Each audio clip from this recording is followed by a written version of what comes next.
tiloja. Vapauttamalla tiloja, se vapauttaa resursseja ja poliisi oman kurjuutensa keskellä onnistelemaan tänä päivänä muutonkin resurssien kanssa on ilmiselvää, että ei ne varmastikaan ole missään riittävä, mutta ei Mäntsälä ole mitenkään sivuasemassa. Hänen arvionsa mukaan ja hänen kertomansa mukaan niin tämä on myös painopistealue, jossa poliisit on näkyvästi esillä ja kyllä voin ainakin itse todeta, että kun täällä liikun setään nykyään joku verran, niin päivittäin jopa näkee nykyään poliisiauto, mitä ei aikaisemmin näin.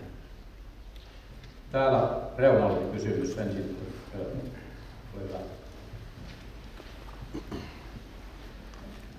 Kuuluuko? Krikimäessä ja edustan ihan itteeni ja tytärtäni. Ja asun just täällä Mustamäen ongelma-alueella. Ja jos ei pakolaisia tulee, niin voin taata, että varmasti tulee mustamäkeläisten kanssa liikkeessä ongelmia. Ja sitten olen asunut siellä siis melkein koko ikäni. Ja sitten semmoinen juttu, että nyt mä pystyn sanoa tyttärelle, että hän on 16-vuotias, että kävele kylälle kotiin. Mä en tunne. Mutta uskallanko mä sanon samat sanat, mitä ne pakolaiset? En usko. Silloin kun olen oltava lapsella kyyti kotiin ja ei sitä kukaan uskalla laittaa kävellä. Tämmöisiä asioita, ja se poliisi tulla Mäntsälään, jos ne Järvenpäässä se kestää 20 minuuttia. Kauan kuin raiskaaminen kestää, ei 20 minuuttia. Kiitos.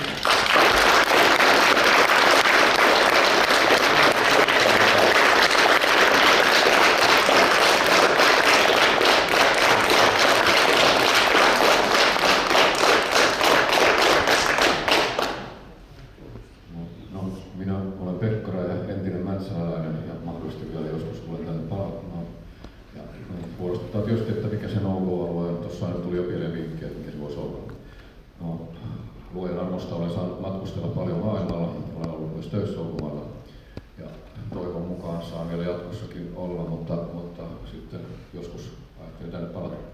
Olen nähnyt matkoillani näitä muslimimaahanmuuttoa eri puolilla Eurooppaa ja myös muualla maailmassa ja olen todennut, että missään se ei ole onnistunut hyvin.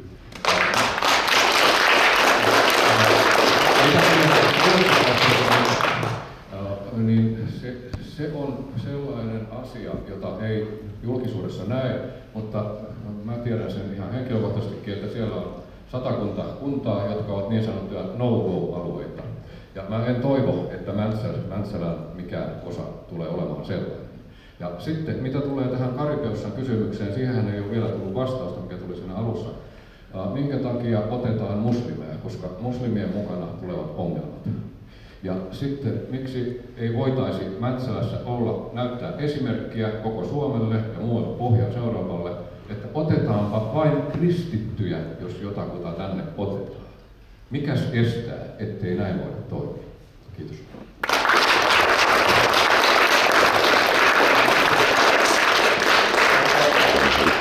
Joku teistä asiantuntijoista halukas vastaamaan tähän, voidaan valintoja tehdä ja jos niin millä periaatteella. Pystyykö kukaan vastaamaan tähän?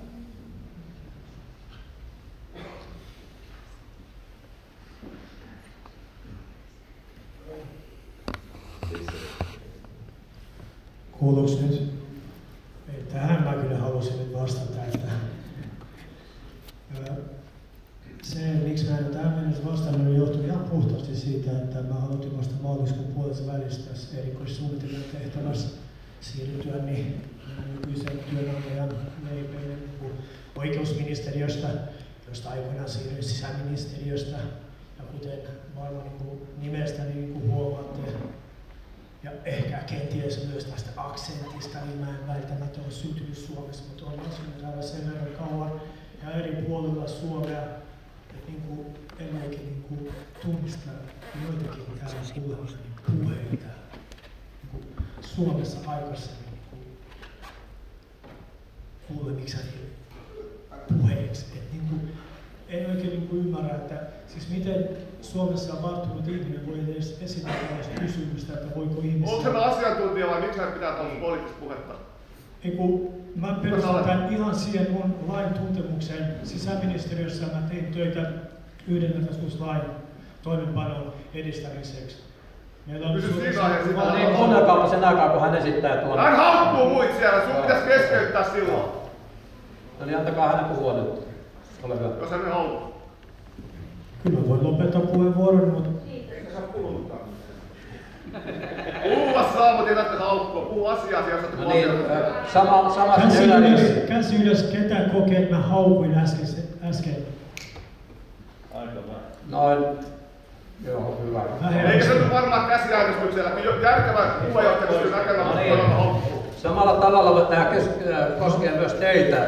Asiallinen keskustelu. Vastaukseni tähän, että Toimi niin kuin pitää puheenjohtaja, toimi puolueettomasti. Suomen lainsäädäntö... Hän esittää virkamiehenä siellä juuri vastausta Puhu kysymykseen. asiallisesti. Mä annan hänen puhua loppuun. Kiitos. Joo, jatka hyvä. Kyllä mä vastasin sen, tai sanoin sen, mikä mä halusin sanoa, eli niin voimassa oleva lainsäädäntö, Suomen perustuslaki ei anna mahdollisuutta erotella ihmisiä, ei uskonnonkaan perusteella. Tämä on se vastaus. Hyvä, kiitoksia. No niin, tuli vastaus tuohon äsken esitettyyn kysymykseen. Ole hyvä siellä takaa. Siellä takaa kysymys. Siellä takaa oli äsken mikrofoni, tiedä mikä on. Voitteko antaa se mikrofoni sieltä, se ei ole tarkoitettu yksinomaan teille, vaan se liikkuu siellä. Olkaa hyvä. Mitä sä puhut siellä muuta? Kuuluuko? Kuuluu. Kiitos. Hei, mä olen Anneli Granström ja pitkäaikainen mäntsäläläinen kesäasukas. Ja jaan tämän Rouvan Mustamäestä huolen, sillä tavalla ymmärsin sitä täysin. Tulen Kirkkonummelta ja siellä on tämä Eilitskuukin vastaanottokeskus. Ja siellä kävi niin, että oli itse tässä keskustelutilassa itse rouva, joka asui siinä lähellä, niin hän kertoi näin, että heti siinä ensimmäiseksi parhaaseen aikaan niin kuin 5 kertaa ajoi niitä miehiä sieltä pihalta pois, kun ne ei kunnioittanut tätä yksityistä piha-aluetta, vaan he tuli sieltä. No ei siinä mitään. Sitten nämä herrat tarjosi sitten vanhemmalle rouvalle seksiä siinä ja rouva sitten kieltäytyi. No sitten ne sanoivat, että okei, ne tulee yöllä sitten raiskaamaan sut. Mutta kyllähän nyt aikuinen nainen tällaisen small talkin ymmärtää. No sitten tämä rouva oli ottanut herneen nenään, kun ne oli sitten se tyttärille sitten samaa small talkia. Ja nyt lopputulos oli se, että he oli muuttaneet siitä alueelta pois. Toinen mun tuttava asui siinä Aavarannan lähellä ja hänellä oli silloin vaille 18-vuotias tytär, jolle hän olisi nostanut sen mopoauto, jolla hän tuli, kun se pääsi aika heikommin liikkuun, tuli koulusta. Tämä kaveri sanoi mulle, että hän raivostui niin täysin, kun hän kuuli, että hän tyttärensä sen mopoauton sitten piiritti välillä 5 miestä. No, hän ratkaisi ongelman sillä, että hän järjesti, kun tyttö tuli 18, niin toisen asunnon Kirkkonummelta rauhallisemmalta paikkaa. Meillä monilla ei ole tällaista mahdollisuutta esimerkiksi tehdä. Ja mä aina mietin, että nyt kun me ollaan luettu näitä, että mitä on käynyt, esimerkiksi uutena vuotena, Tapanilassa ja näin edespäin. Mitä te päättäjät ihan oikeasti mietitte, jotka olette sanoneet kyllä tänne päätökseen? Että hävettääkö se helvetisti? Se mua kiinnostaa. Ja mä sanoin, että Kirkkonummen kunnanhallitus sanoi ei tällä asialle. Ja kiitos naisten ja tyttöjen ja yleisen rauhan puolesta Kirkkonummen hallitukselle. Ei muuta.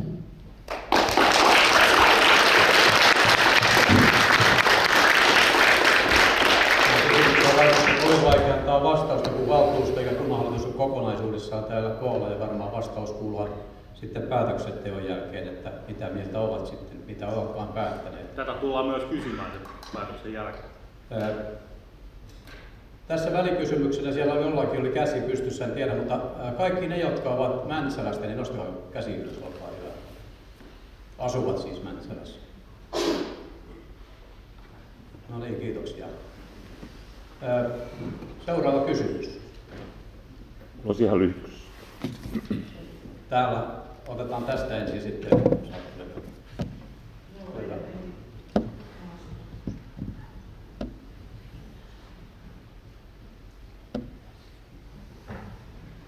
Joo, edelleenkin Martti Kunsari.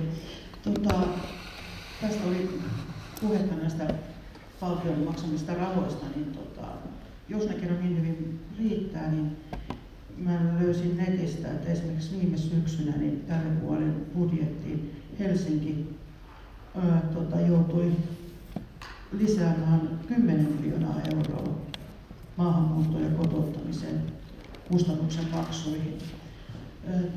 SPR:lle ja Merja Hietaselle suuret kiitokset tietysti hienosta työstä, mitä tekevät, mutta kyllä on vähän niin kuin tämmöinen määrätty, miksi mä sanon ihmisyys myöskin nostaa päätään, että miksi nyt löytyy kauheata ymmärrystä muualta tuleville, kun meillä on ihan oikeasti omassakin kansassa kärsiviä, huonosti toimeentulevia. SPR kerää pakolaislapsille fillareita. Mä luulen, että aika moni lapsiperhe olisi suomalaisetkin lapsiperheet ottanut näitä vastaan. Ja tänään sain myöskin kuulla, kun keskustelin tuonne Etelä-Savoon, että siellä oli ollut kova keräys, kun saivat tietää, että kuntaan tulee yksinhuoltaja äiti lapsen kanssa ja sinne kerättiin potkupukuja ja kaiken maailman tavaroita. Ja sitten kun tämä äiti lapsen kanssa tuli, niin tämä lapsi oli 20-vuotias poika. Että ei niitä potkupukuja sitten tarvittukaan. Että itse omakohtaisesti olen kokemusta, että lapsi olisi tarvinnut Mäntsälän sosiaalitoimijalta tukihenkilöä, niin sitä ei Mäntsälästä löydy. Et ihan oikeasti meidän täytyy myös kantaa vastuuta, antaa samat palvelut, ymmärrykset kantaväestöllekin. Ja tähän kun sanottiin, että ei voida uskonnon puolesta niin kuin ihmisiä kategorioida eikä voida valita, niin eihän meillä sitten ole myöskään oikeutta valita, tuleeko meille miehiä vai perheitä vai mitä. Eikö se ole sitten parempi, että tehdään päätös, että Mäntsälän kunta ei ota yhtä ainutta.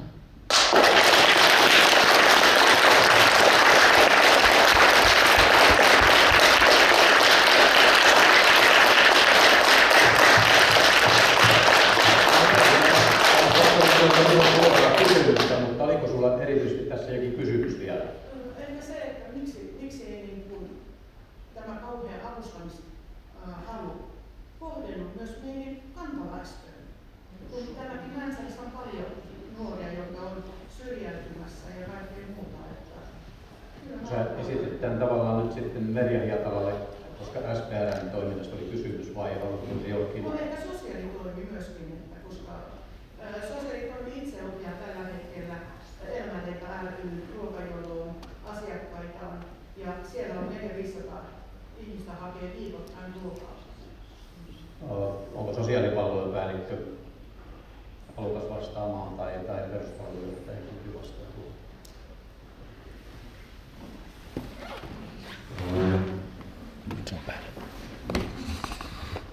Eija Riitala, perustalojohtaja.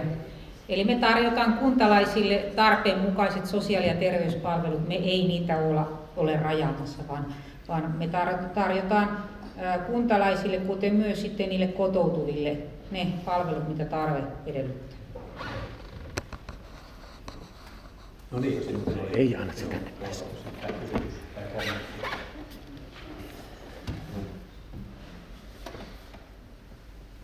Joo, kiitos Edi-Mari Pöpsäinen.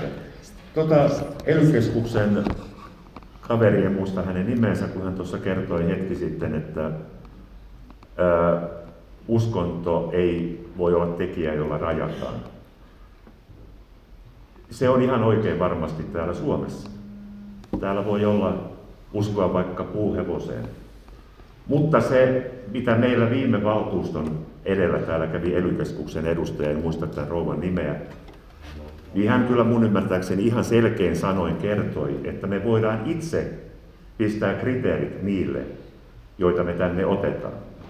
Samoin tässä on aikaisemmin tullut jo ELY-keskuksen edustajalta, että meitä haetaan sieltä pakolaisleireiltä, näitä kiintiöpakolaisia. Ei kai Suomen laki siellä ole voimassa. Kai me voidaan sieltä valita ne kristityt. Ne, jotka todennäköisesti esimerkiksi Syyriassa ovat kaikesta pahimmassa tilanteessa, heillä ei ole maksaa tuhansia, $10,000 siitä, että pääsee tänne lihapatojen ääreen. Tähän haluaisin vastauksen, että onko tosiaan näin, että Suomen laki on myös täällä pakolaisleirillä. Perussuomalaisilta tuli tuossa ihan alkuvaiheessa hyvä ehdotus, jota myös meidän varavaltuutettu Pekka Kärkkäinen on jo lehtikirjoituksessakin ollut. Eli miksemme järjestäisi tästä asiasta, koska tämä tulee olemaan hyvin kuntalaisia jakava. Kansalaisäänestys. Okei, sieltä tulee kunnan hallintojohtaja jo laskee euroja, että kuinka paljon se tulee maksamaan. Mutta tämä on niin tärkeä päätös, että kyllä mun mielestä tässä pitää kuntalaisilla olla vähän enemmän päätäntävaltaa kuin se, mitä meidän 43 valtuutettua täällä saa aikaan. Mutta tähän valintaan mä haluaisin vähän tarkennusta. Kiitos. Kiitos.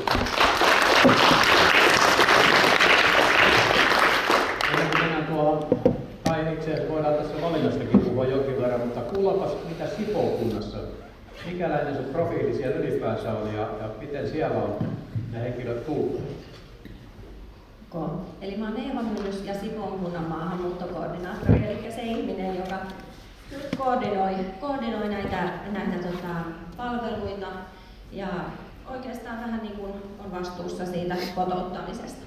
Sipoossa on sellainen tilanne, että tehtiin päätös ottaa kiintiöpakolaisia muutama vuosi takaperin ja ensimmäinen ryhmä saapui vähän vajaa 2 vuotta sitten. Meille tuli 23 henkilöä Iranista, joista noin puolet oli persialaisia ja noin puolet kurdeja. Meillä sattumoisin puolet ryhmästä on kristittyjä. Tosin heidän kotoutumisessaan ei kyllä Sipoon kokemuksen mukaan ole yhtään mitään eroa. Sillä lailla Sipoossa on sellainen asuntotilanne, että Sipoon kunnalla ei ole yhtään omia vuokra-asuntoja ja asuntojen tarvitsijoita on tosi paljon, joten me lähdettiin niinku siitä, että heillä pitäisi olla siis, he ei ohita ketään sipoolaisia missään asuntojonoissa. Ja heillä on löytynyt asunnot ihan kokonaan yksityisiltä markkinoilta, eli yksityiset ihmiset on tarjonnut sitten asuntoja heille, joissa he asuvat. Se, mitä mun työnkuvaan kuuluu, ja minulla on sitten vielä pakolaisohjaaja mun apuna, on se, että me ollaan valmisteltu tämän ryhmän tuloa jo kauan ennen kuin he saapuivat. Se, mitä tapahtui, oli se, että meillä teki valtuustopäätöksen, että otetaan kiintiöpakolaisia 20-25 kappaletta. Palkattiin minut, tai mä en ollut silloin mun edeltäjä, mutta että palkattiin maahanmuuttokoordinaattori ja pakolaisohjaaja. Ja sen jälkeen me tehtiin ELY-keskuksen kanssa sopimus ja saatiin esitys siitä, että ketä meille ehdotetaan. Ja näin se menee. Nyt me ollaan ottamassa uutta ryhmää ja me ollaan myös saatu esitys. Eli me tavallaan kyllä, niin kuin, ainakin Sipoon kokemuksen mukaan, tietyssä määrin voidaan siihen vaikuttaa, että ketä Sipoo se muutti. Sipookin on niin kuin huonot koulutusmahdollisuudet ja aika kaukana, niin me ajateltiin, että meille sopii esimerkiksi lapsiperheitä. No se mitä meillä on, niin meillä on aika pieniä perheitä. Meillä on enimmillään 1-lapsisia perheitä. Ja mitä me on tehty on se, että me on alusta asti niin panostettu tosi paljon. Me on ajateltu niin, että meidän tehtävä ei ole niin kuin, ehkä ottaa kantaa siihen, että onko se oikein vai väärin, että tulee pakolaisia tai onko he avuntarvitsijoita tai ei tai mitä. Me tehdään se meidän työmme ja me on ajateltu, että se on jokaisen sipoolaisen etu, että me tehdään se työ hyvin. Koska sitten jos ajatellaan, että esimerkiksi kiintiöpakolaisista me saadaan 4 vuotta ne korvaukset, niin kyllä meillä ainakin valtuustotasolla valvotaan sitä, että nämä henkilöt oikeasti kotoutuu siihen 4 vuoteen mennessä niin kauan, kun me niistä korvaukset saadaan. Ja kuka sen työn tekee, niin sen tekee tietysti nämä kiintiöpakolaiset itse, mutta me kyllä tehdään ja me vaaditaan. Me kuljetaan siinä rinnalla ja toimitaan semmoisessa asemassa, että meillä on koko ajan ovet auki, me ei olla missään vartijan takana. Kuntalaiset voi soittaa meille milloin vaan, voi kävellä sisään, voi kävellä kertomaan, jos on jotain, mikä mietityttää. On ollut esimerkiksi sellaisia tilanteita, että joku kävelee toisen roskikselle. Kuntalaiset tulee meille soitto, että on tosi ärsyttävää, Suomessa ei voi kenenkään roskiksille kävellä. Me tiedetään, kun on pieni ryhmä, kenestä on kysymys, me otetaan yhteyttä, me mietitään, me jutellaan, me hoidetaan asia. Ja tähän asti se on hoitu. Ja mä voin puhua tietysti vaan meidän ryhmästä, mutta se on toiminut ja se toimii. Tällä hetkellä meillä on sellainen tilanne, että kouluikäiset, meillä oli vain 6 lasta tässä ryhmässä. Kouluikäiset näistä lapsista, niin he on normiluokilla, normipäiväkodeissa on sitten päiväkoti-ikäiset, he ei tarvitse mitään erityistukea, he on oppinut hyvin nopeasti suomen. Kouluikäiset oli ensimmäisen vuoden valmistavalla luokalla, johon saa sitten erityistukea.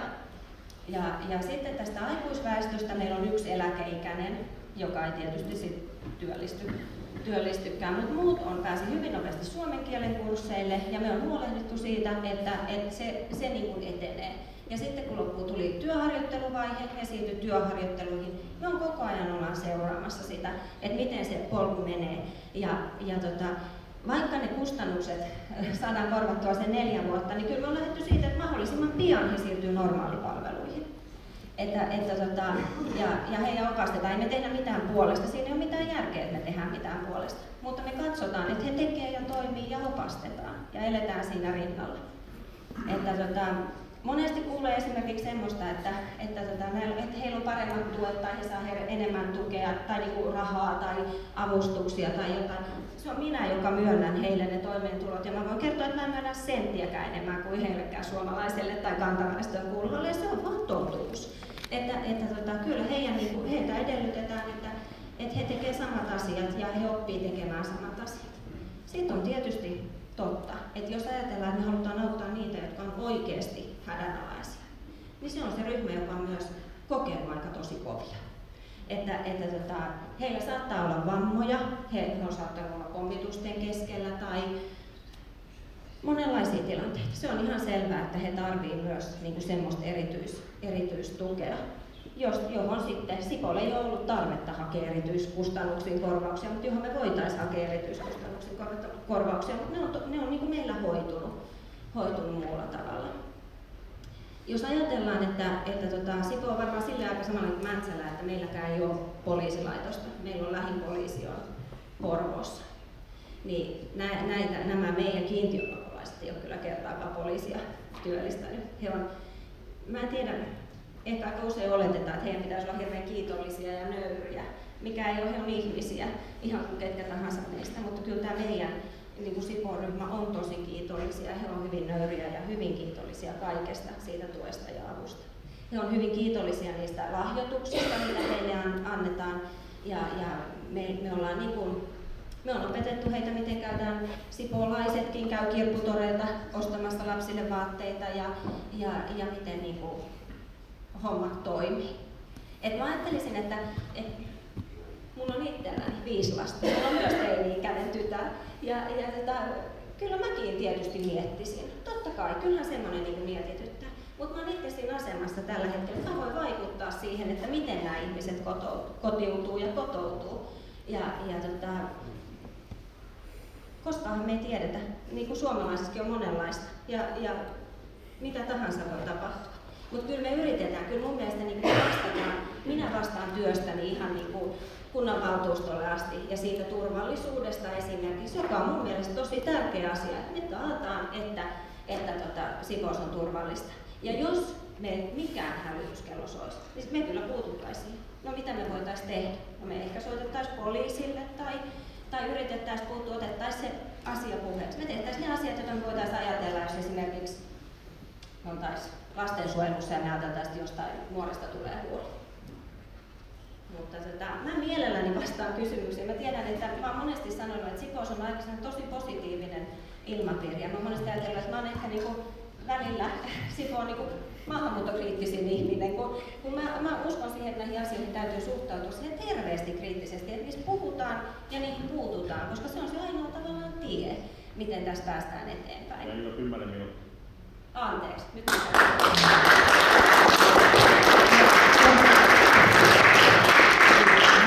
ensimmäisenä kiinnittäisin huomiota, oikeastaan alkuyön kommentit pitäisi sanoa se, että mun mielestä on edes kummallista, että meiltä muutamia ihmiset kertoo, että he ei ole alkuperäisiä suomalaisia, he nimenomaan haluavat tänne lisää ulkomaalaisia. Mun mielestä en hyvä verran. Toinen asia on sitten se, että mennään niin kuin todetaan, että me emme ole kiinnostuneita siitä, että onko tämä oikein vai väärin, että me vaan toteutetaan byrokraattisesti tämä toiminto, niin tätähän tehtiin siis Natsi-Saksan keskitysleireillä.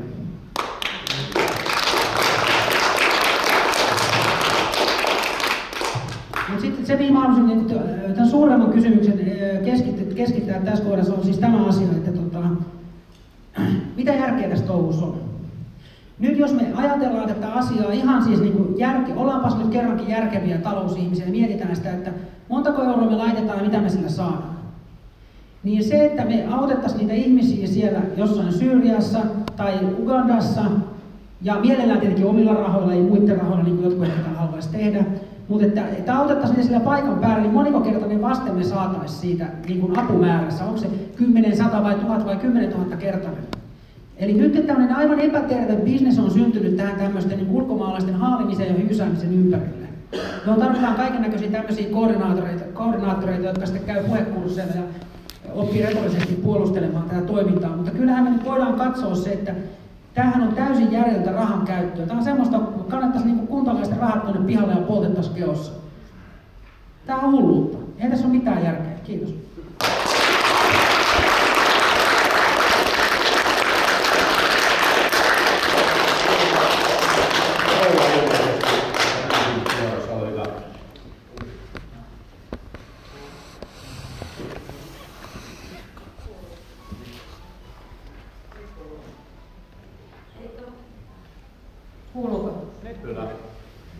Eli olisin halunnut tietää, kuinka paljon Mäntsälassa nyt on varauduttu ja konsultoitu muita kuntia, missä matut on saastuttanut ja saanut paljon näitä rikollisuutta aikaan, koulumenestyksiä heikentämällä, turvattomuutta.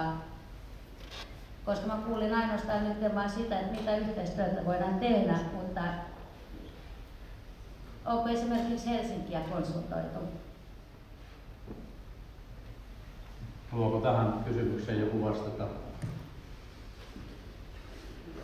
Olette. Tää kuuluu. Tuossa Kunnanhallituksen puheenjohtaja viittasi, että yhteistä keskustelua on käyty ja käydään lähinnä näiden ympäristökuntien kanssa. Eli meillä on viimeksi tänään ollut tämä kuuma alue, eli Keski-Uudenmaan yhteistyöverkosto, jossa jaetaan toisten kokemuksia ja katsotaan, mitä voitaisiin mahdollisesti yhdessä tehdä yleensä tähän kotouttamiseen liittyen, huolimatta näiden kuntien päätöksestä. Että se on ehkä meidän se lähiviiteryhmä. Et Helsinki on tietysti 635 000 asukasta ja me ollaan täällä vähän vajaa 21 000, että ne mittaluokka ja kokemukset siellä on tietysti vähän toisenlaisia, mutta toki pyritään sitten kaikki ammentamaan tässä omassa työssä, mutta kyllä ne kokemukset ehkä vähän lähempää tulee ja myöskin vähän saman kokoluokan kunnista ja samanlaista haasteellisista kunnista. Kiitoksia. Täällä oli ensin ja sitten sinne taakse. Ole hyvä.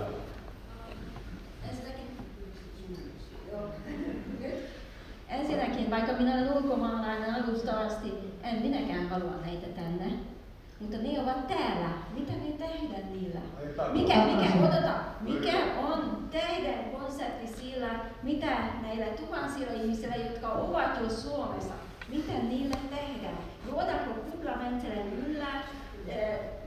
Rakennetaan muureja ja ruvetaan niitä vartioimaan poliisin ja armeijan voimin, että tänne vain ei sattu tulemaan ketään mustaa tai...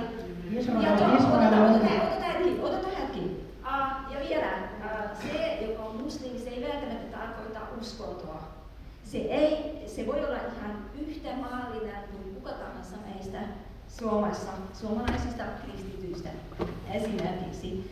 Toinen asia on se, että ei kaikki pakolainen on raiskaaja yksinkertaisesti, että tätäkin liioitellaan. Kolmas asia on, että meillä on sellainen proseduuri, että jos he rikkovat lakia, niitä voi sitten niin kuin lähettää pois maasta. Eli tämä on yksi. No, ainakin Saksasta on. Ja kolmas asia, itse asiassa minun kysymys kuuluu sinulle, että onko Sipossa sitten niin kuin, asutettu niitä niin kuin yhtä köntänä yhtellä alueella, koska ainakin Yhdysvalloissa on sellaisia kokemuksia, että jos niitä ripotellaan ympäri paikkakuntaa, ne ei jengiyty. että ne ikään kuin rikollisuutta pystytään madaltamaan silleen, että ne eivät ole ihan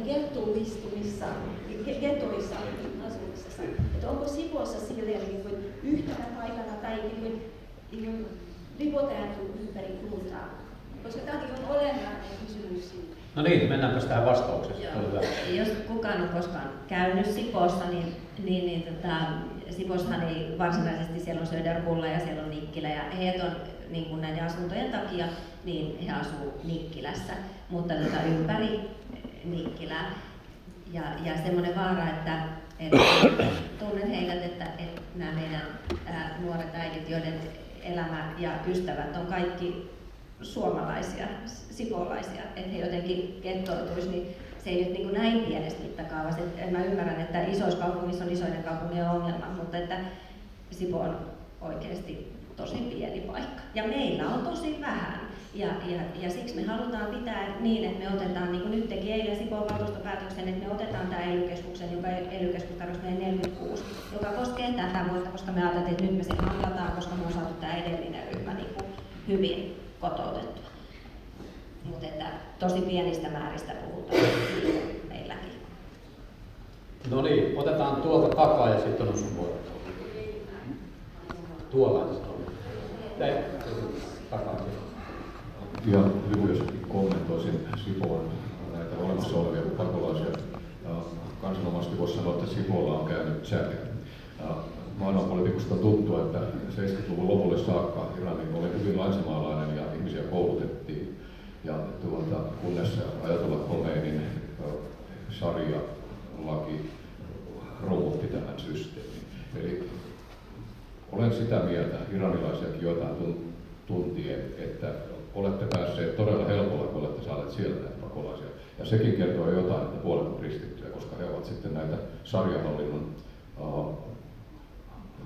sortavia ihmisiä. Ei muuta, kiitos. Niin,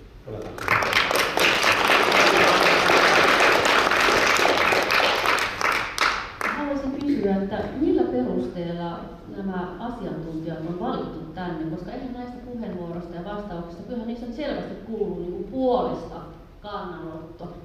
Eikö olisi ollut ihan niin kuin tasapuolista, että olisi ollut myös jonkinlainen kriittinen ääni asiantuntijoiden keskuudessa? Niin, en itse vastata tähän kysymykseen, kunta varmaan kunnan edustajat vastaa tähän, mutta kyllä mä olen aistivina niin myös täältä kriittisiä kannanottoja näiden asiantuntijoiden puheenvuoroista. Kyllä se on selvästikin paistanut sieltä. Joo, sen verran voisi sanoa, että ilman sarvia hampaat, että saatiin ne, jotka saatavilla oli. Eli aika lailla on viraston porukka kyllä liikkeessä ja ilmeisesti näitä kuntatilaisuuksia ja muita tuntuu riittävän, että sitä ei ollut ihan helppoa kaikkia saada paikalla. Hienoa, että on edes jotain saatu. Ja tästä naapurikunnista useammasta kyseltiin ja hyvä, että on saatu Sipoon. Otetaan täältä ensin ja sitten taakse. Tervehdys, kiitoksia kaikille keskustelusta. Taitaa olla mikrofoni kiinni. Aha, ääni ei vieläkään ollenkaan. Kuuluuko? Nyt kuuluu varmaan. Hieno. No nyt. 5 sekuntia meni. Niin, kiitoksia keskustelua tähän mennessä. Mielenkiintoista kuulla erilaisia mielipiteitä. Mä nostaisin muutaman asian, mitä mä olen kuullut tässä. Yksi oli, muutamastakin paikkaa kuulu se, että pyritään välttämään, että kaikki turvapaikan hakijat tai turvapaikan saaneet niin laitettaisiin yhteen paikkaan Mäntsälässä. Minusta se on varmaan ihan hyvä ohjenuora. Tietysti varmaan kuulisi vielä enemmän asiantuntijoilta tähän kantaa, mutta että olisi eri puolilla Mäntsälää, jotta on enemmän kontaktia sitten paikalliseen väestöön. Sitten tuolla oli oikein hyvä kommentti siitä, että minkä takia ei autettaisi siellä paikan päällä, missä kehitysapua on leikattu rajusti tällä hetkellä, niin oli kuulevainen, että siihen voisi laittaa lisää rahaa sen lisäksi, että täällä tietysti kannataan korsi kekoon tässä asiassa. Mä en ole ihan varma, että kannattaako laittaa sitten taas suomalaisia hädän alla olevia ja taas ulkomaalaisia vastakkain.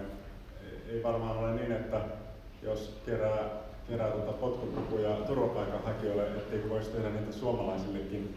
Mutta varmaan hätä on ihmiselle ihonväristä riippumatta samanlainen. Ja varmaan moni tekee työtä ja lahjoittaa sekä suomalaisille että ulkomaalaisille statuksesta riippumatta. Tuosta ehkä kysymyksen oikeastaan on just tämä, että minkälaisia kokemuksia on ollut siitä, että kotoutetaan yhdelle alueelle, mitä hyviä puolia siitä on tai mikä negatiivisia puolia, ja sitten taas jos hajautetaan mahdollisimman laajalle esimerkiksi kunnassa, niin onko siinä mitkä plussat ja miinukset? Voisiko tätä eritellä? Kiitos. Onko ELY-keskuksella mitään kokemuksia tai terveisiä sieltä niiltä alueilta, jos tätä väkeä nyt on? Tai toisaalta, onko sipoolaisilla mitään kuulokuvia tai havaintoa muualta kokemuksista?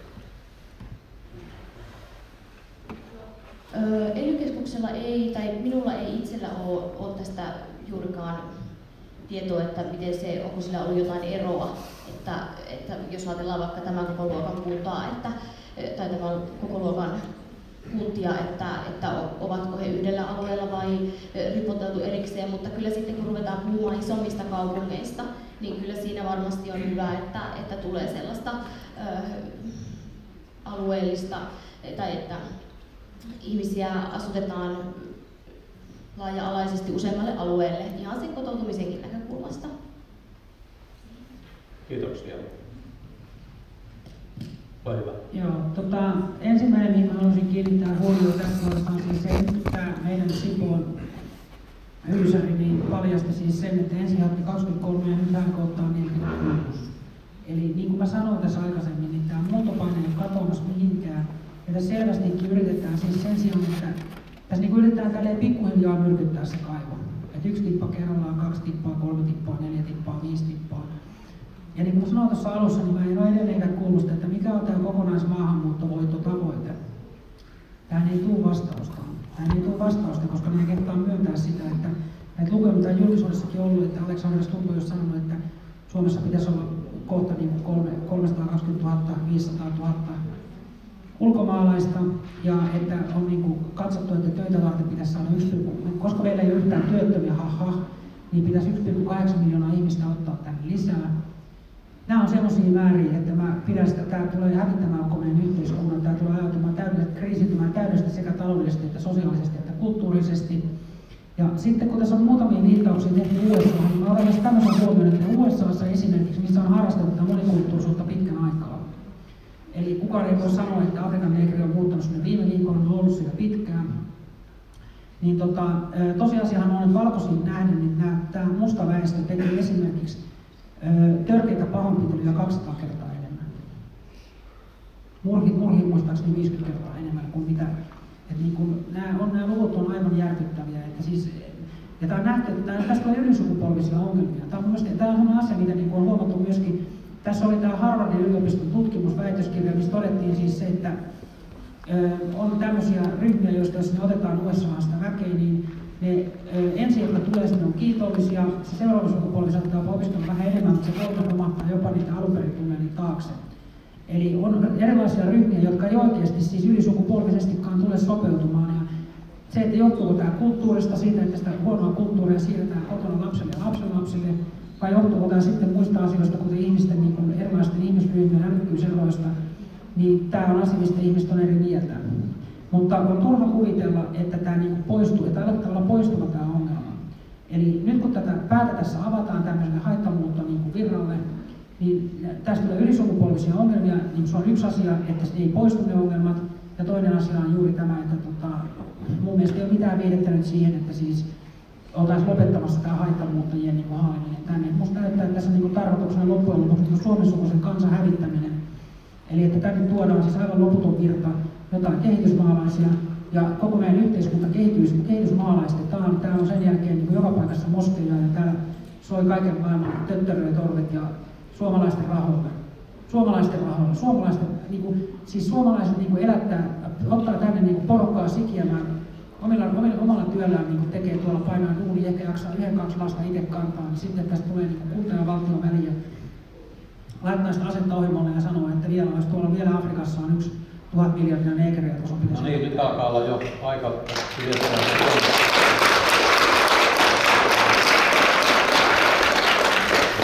pitänyt sisällään kysymystä, niin mennään seuraavaan puheenvuoroon. Hyvä.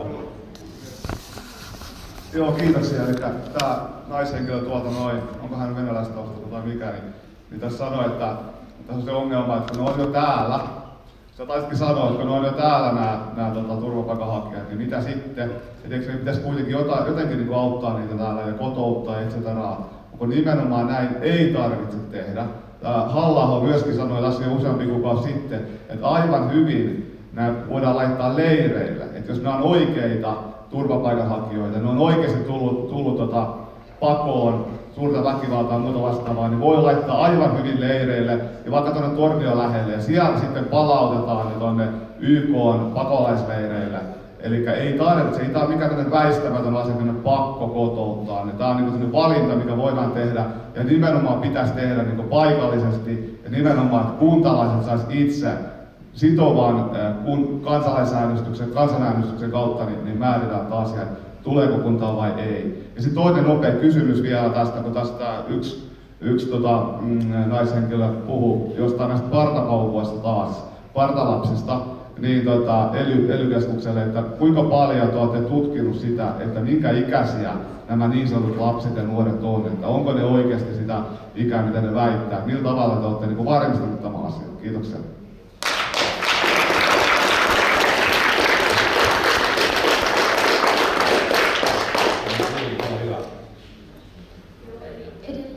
Edelleen nämä turvapaikanhakijoiden taustaselvitykset ja muun muassa nämä alaikäisten iänmääritykset on niitä turvapaikkaprosessin aikana tehtäviä tutkimuksia, joita Maahanmuuttovirasto tekee. Että Uudellamaalla suurin osa alaikäisenä yksin tulleista turvapaikanhakijoista on 15-17-vuotiaita. Nämä perustuvat työ- ja elinkeinoministeriön keräämään tietoa Uudenmaan vastaanottoyksiköistä. Ole hyvä. 25-50 vuotta lapsi.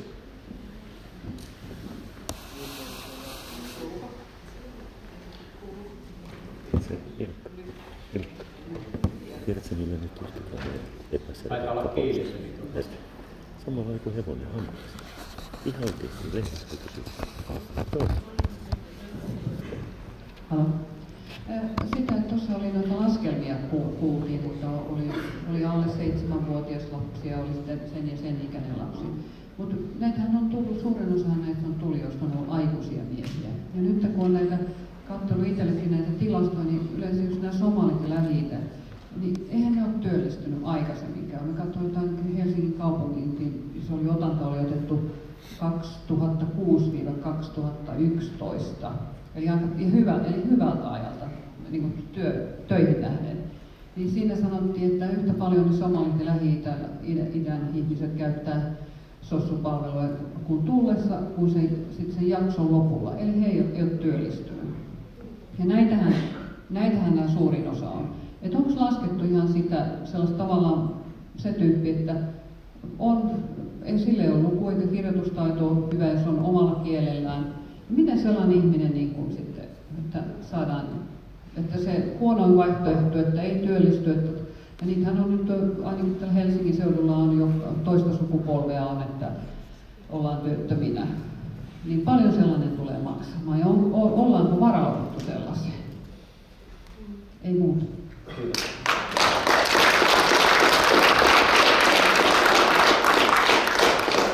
Kunnassa näitä on lyhyen aikaa ollut, mutta teillä on kokemuksia nyt millä tavalla, muun muassa tämä kielikysymykset ja muut, miten siellä on sitä hoidettu. Voitko siitä vähän kertoa? Niin, tämä kielen oppiminen ja niin edelleen, mitä opiskelua ja muuta tehdään lyhyen kokemuksen perusteella. Joo. Nyt mä haluan sillä selventää, että senhän kunta siis saa päättää, että ottaako kunta turvapaikanhakijoita vai ottaako kunta kiintiöpakolaisia. Ja turvapaikanhakijathan on niitä, jotka on siis tullut vastaanottokeskuksen, tullut itsenäisesti ikään kuin Suomeen ja käynyt tiukan seulan läpi ja todettu, että heistä 30% about saa positiivisen päätöksen. Ja sitten taas Sipo on ottanut kiintiöpakolaisia. He on heitä, jotka siis on käyty sieltä leireiltä valitsemassa tai muista maista. Meillä se on tapahtunut niin, että hyvin äkkiä kun he tuli, koska he tuli kesää vasten ja kesällä ei ollut näitä TE-toimiston kotouttamiskursseja, suomen kielen kursseja, niin me polkaistiin heti pystyyn välittömästi ensimmäisestä päivästä heille suomen kielen kurssi. Ja he on käynyt suomen kielen kurssia niin kauan, kunnes he pääsivät sitten tähän TE-toimistoon, joka on siis kokopäiväinen, jokapäiväinen. Se on ikään kuin töissä kävisi niin täydet päivät, 5 päivää viikossa opiskelee suomea tai ruotsia Sipoosta ollaan. Moniko on töissä nyt? Mitä? Moniko on töissä? No, he on nyt ollut meillä siis vajaan 2 vuotta ja se suomen kielen TE-toimiston suomen kielen kurssi on tosi pitkä, tietääkö sä tarkkaan, se kestää 1,5 vuotta tai jotain. Sitten siihen kuuluu toi työharjoittelu, että meillä on työharjoittelussa. Sen lisäksi kun meillä on muutama näitä, jotka on siis, tai aika moni, kenellä on pohjakoulutusta, niin he tähtää aika niin kuin korkealle. Meillä on lukiossa esimerkiksi ja sillä lailla heillä on kyllä selkeät suunnitelmat, joista me koko ajan päivitetään, että mikä se suunnitelma on. Kuka ei vielä? Siis tästä vajaassa 2 vuodessa. Ei, koska oikeastaan tämä järjestelmä on ehkä sellainen, että nythän sitä uudistetaan. Mä oon tänään ollut, tämä ei ole ehkä ihan mun alaa, mutta siis tänään just kuulemassa, että sitä uudistetaan näitä kotokoulutuksia niin, että siinä tulisi heti niin kuin tämmöinen ammatillinen, että ikään kuin samalla kun opetetaan ammattia, niin opetetaan suomen kieltä. Mutta tähän asti ne on ollut aika paljon sellaisia, tai on ollut sellaisia, että ensin opetetaan kieli ja sen jälkeen sä voit niin kuin hakeutua ammattiin. Ja se ei ole ainoastaan kielikoulutusta, vaan se on siis intensiivistä suomen niin kuin kulttuuriin ja tapoihin ja niin kuin kotoutumiskoulutusta. Et se on vaan ollut niinku se systeemi, että työharjoittelussa on porukka tällä hetkellä. Ja mä haluan vielä sanoa sen näistä luku- ja kirjoitustaidottomista, että ehkä siinäkin tullaan siihen kysymykseen, että ketä, niin tavallaan se on aika kauhean sanoa, että ketä me halutaan auttaa. Että jos me halutaan auttaa niitä, ketkä on suurimman hädänalaisia, tästä meidän ryhmästä on 1 vanhempi pariskunta, ketkä on luku- ja kirjoitustaidottomia. Mun mielestä on ihan selvää, he ei ole ikinä ollut koulussa, he ei ole ikinä oppinut oppimaan yhtään mitään. Meidän tavoitteet heidän kanssa on se, että he pärjää arkisesta elämästä, oppii itsenäisesti pärjäämään. Ei ole realistista ajatella, että he ikinä työllistyisi tai pystyisi sillä lailla elättämään itsensä. Heillä on tosin 2 lasta, jotka kummatkin varmasti työllistyy, jotka he on hyvin kasvattaneet. Mä toisaalta niin tiedän, halutaanko me auttaa niitä, tähän on se, jos Amerikasta puhutaan, joka valitsee turvapaikanhakijat ja pakolaiset, jotka he ottaa niin kuin tutkintojen perusteella. Halutaanko me auttaa niitä, ketkä on niin kuin hädässä vai niitä, kenellä on hyvä koulutus? Mä en tiedä, enkä mä halua siihen ottaa mitään kantaa, mä haluan tehdä työni hyvin. No niin, siellä on. Mulla olisi tämmöinen huomio tähän, kun puhutaan näistä lapsista, joka on itse tärkeä eduskunnan mä oikein paljastan teille yhden asian, mitä kukaan ei halua, että ihmiset tietää. Se on se, että te itse asiassa voitte katsoa eri maiden PISA-tuloksista se, että millä tavalla tämä niin kehitysmaalainen väestö vaikuttaa sen kansan tavallaan oppimistasoon.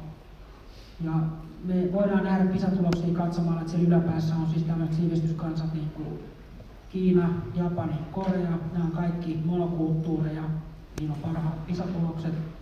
Sitten siellä on ollut tämmöisiä niin kuin Suomi, ja siellä oli myöskin semmoinen niin kuin Ruotsi. Ruotsi oli siellä siis suomalaisethan on siis Euroopan ylipäätäksi todettu väestö. Niin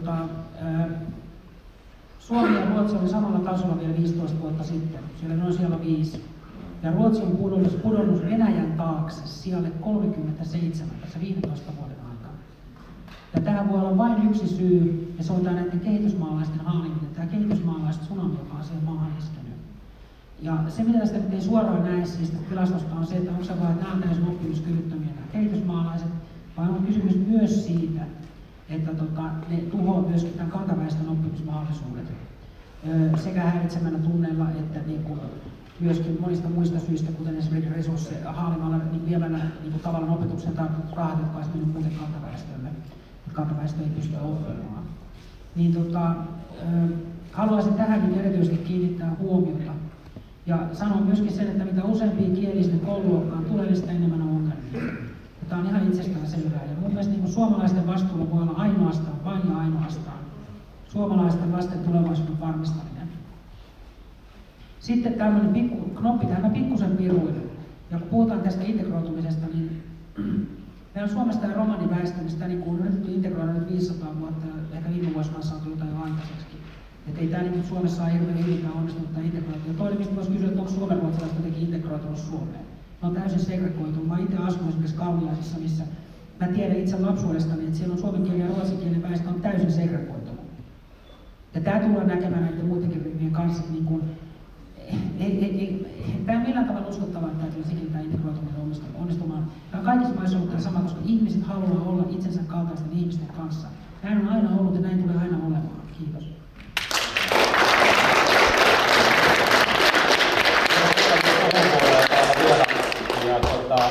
Nyt on sellaisia henkilöitä, jotka ovat pyytäneet monta puheenvuoroa jo tässä ja saaneetkin sellaisia.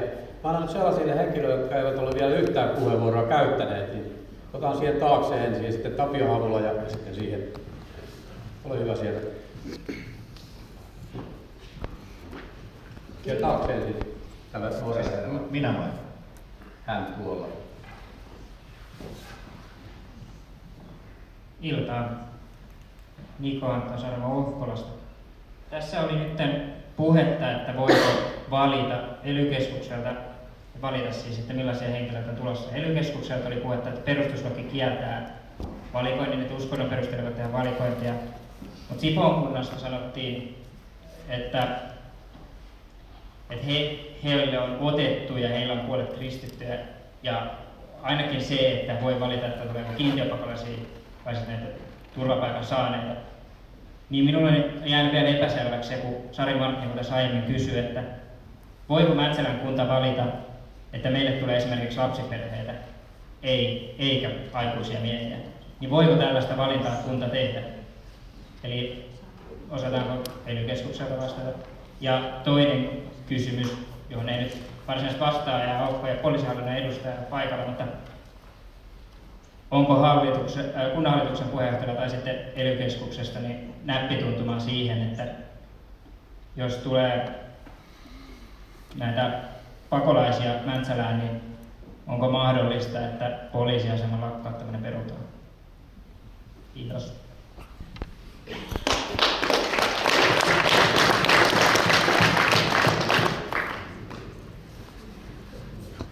Joo, eli kyllä on ensinnäkin kunnan täytyy itse tehdä se päätös, että halutaanko vastaanottaa kiintiöpakolaisia vai turvapaikanhakijoita.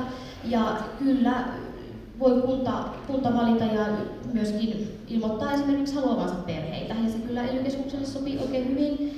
Me tehdään sitten se esitys niistä henkilöistä, ketä on valittu. Esimerkiksi jos puhutaan kiintiöpakolaisista niin näillä matkoilla. Ja sitten, minun aikana ei ole ainakaan tapahtunut vielä sellaista, että kunta olisi kieltäytynyt sitä meidän tekemästä esityksestä, mutta toki näitä sitten porukalla mietitään.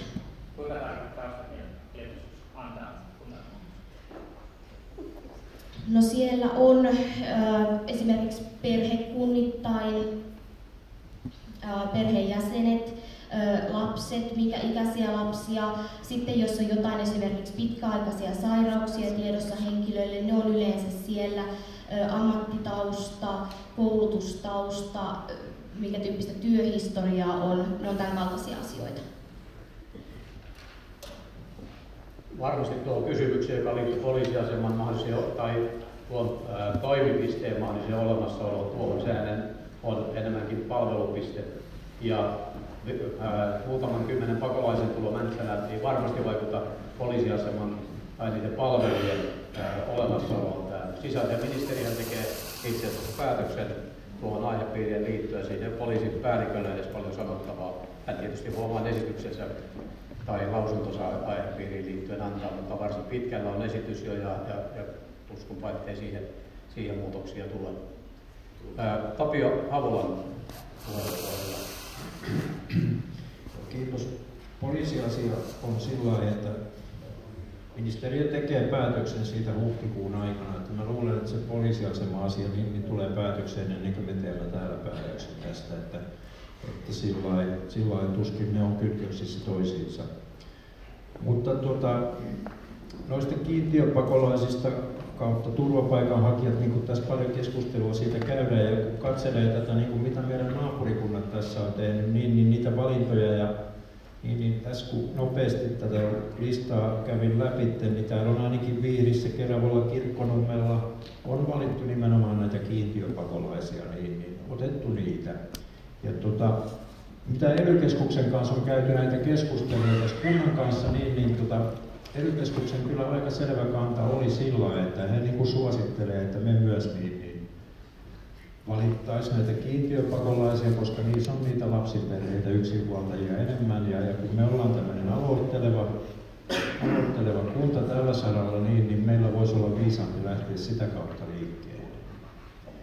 Mutta mä olisin sen verran kysynyt, tässä oikeasti sen takia pyyrinkin puheenvuoron, niin mä olisin halunnut Sipoon koordinaattorilta kysyä, että nyt kun te olette tehneet päätöksen siitä, että otatte kiintiöpakolaisia uuden erän, valtuusto on sen tehnyt, mahdollisesti jos me teemme päätöksen, niin kiinnostaa se, että millä aikataululla sitten niitä kiintiöpakolaisia mahdollisesti tänne tulisi. Se on oikeastaan niin kuin kunnan päätettävissä, että se esitys, se tehdään se sopimus ja sitten saadaan se esitys ja sitten kunta ilmoittaa sen, että milloin niin kun on noin valmis vastaanottamaan. Se mitä me ollaan tehty, niin me ilmoitetaan, että me ollaan valmiit vastaanottaa sitten kun meillä on asunnot. Että asunnoista saa sitten sieltä vuokra-ajalta niin kuin sitten korvausta ennen kuin ne tulee. Eli me ollaan niin kuin käytännössä, olikohan meillä näille jo melkein puoli vuotta varattuna asunnot ennen kuin he sitten tuli, koska ei tullut mitään paniikkia tai jotta me oikeasti varmistetaan se, että me löydetään niitä asuntoja. Mutta ei nopeasti ja kunta voi vaikuttaa siihen, kyllä. Täällä on monta kättä pystyssä, mutta oma kelloni näyttää tuo vähän jäljessä tuo kello 56 tällä hetkellä ja meillä on pikkuhiljaa tarve lopettaa tämä tilaisuus, koska takaraja oli kello 20.00. Tässä on tämän illan aikana hyvin tullut selkeästi esille monenlaisia näkökulmia tähän aihepiiriin liittyen ja tietystikin niin kuin ymmärrettävää on, niin puolesta ja vastaan. Ja mehän ei tällä hetkellä kukaan tiedetä, mikä tuleva päätös on. Päätöstä tietysti kunnassa valmistellaan ja meidän on aikaisesti sitten kuulla valtuustokokouksen jälkeen viimeistäänkin. On erinomaisen hyvä, että tämä tilaisuus on järjestetty kaiken kaikkiaan niin, että saivat kertoa mielipiteitään tähän aihepiiriin liittyen. Ja nyt uskon ja luulen ainakin niin vähintään, että jokainen on oma mielipiteensä saanut ilmaista. Kiitän ennen kaikkea kuntaa tämän tilaisuuden järjestämisestä. On hyvä, että keskustelutilaisuus on järjestetty. Kiitoksia meidän asiantuntijoille niin ELY-keskuksesta kuin Sipoosta ja tietysti tämän oman kunnan asiantuntijoille. Ja haluan toivottaa teille kaikille iloista kevättä ja toivon, että myöskin se on turvallinen teille. Ja ainakin itse uskon ja luotan siihen, että oli päätös mikä hyvänsä, niin ei tämän kunnan turvallisuus tästä mihinkään katoa. Me ollaan hyvässä paikkaa täällä ja itsestämme paljon kiinni varmasti se, miten me sitten näitä asioita otetaan vastaan ja miten me itse toimitaan.